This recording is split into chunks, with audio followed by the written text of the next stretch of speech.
Zones are a way to securely divide up a storage area network fabric, where we can say that this initiator or host should talk to this storage device on the network.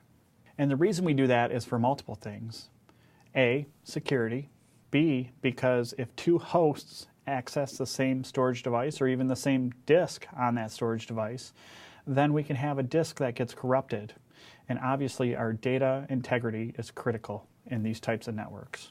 So we can take a single fabric and we can divide it up into different zones where hosts, initiators, and storage devices targets can basically act as ships in the night on the fabric. There are two common zone configurations that you'll run into in storage area networks.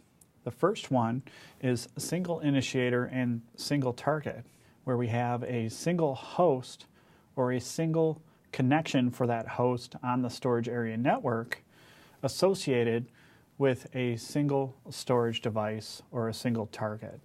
And this is the best practice or recommended configuration unless you're going to exceed some type of a scalability limit. In that case, we can start to group together multiple targets. So we have a single initiator host that may need to talk to multiple targets. It's okay to group those together if you need to conserve resources and you're worried about your scalability limits.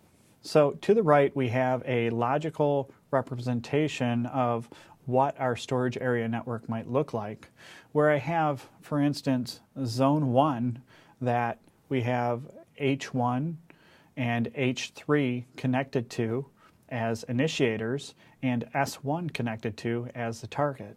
So we can have multiple zones on our network, and zones once again provide a method for specifying access and who gets what access to which storage devices. We then take those zones and we can group them together in what we call a zone set.